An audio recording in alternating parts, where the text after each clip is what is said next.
Commitment 2024 election coverage continues here at 11:30. Former President Donald Trump elected the 47th president of the United States. Early this morning, the former president clinched Wisconsin, pushing him over the 270 electoral votes necessary to win the White House. Pivotal battleground Wisconsin flipped back to red this election after swinging blue for President Biden in 2020. Right now, reaction is pouring in from around the world, including from Ukraine and Israel. ABC's Allison Cossack reports. World leaders congratulating Donald Trump for regaining the White House. They took to X, where President Volodymyr Zelensky called the win impressive, while French President Emmanuel Macron posted, "Ready to work together as we did for 4 years."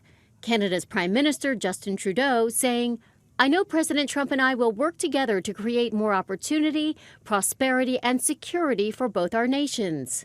Israeli Prime Minister Benjamin Netanyahu in a statement saying, "Your historic return to the White House offers a new beginning for America," adding, "This is a huge victory." Before UK Prime Minister Keir Starmer started a press conference, he congratulated Trump, stressing that strong relations between the US and the UK are crucial. As the closest of allies, the UK and US will continue to work together to protect our shared values of freedom and democracy. But leaders are also bracing for what another Trump term could mean, after he's made threats to end military aid to Ukraine and withdraw U.S. support for NATO allies he says don't spend enough on NATO defense.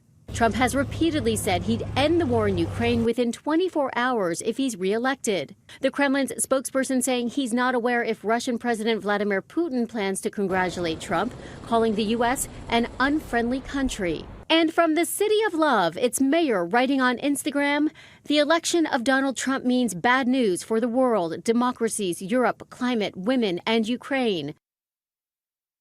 The Chinese Foreign Ministry only saying it hopes for peaceful coexistence. China is concerned about a trade war after Trump has vowed to place tariffs on Chinese goods as president of the United States.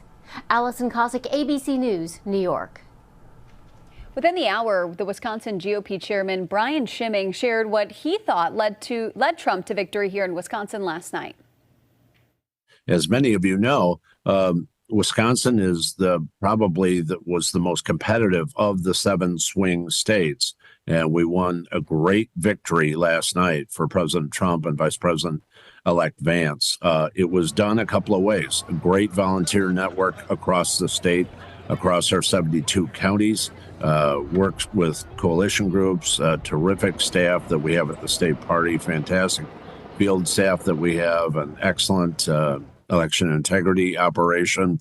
It's really been the culmination of 2 years of very, very hard work.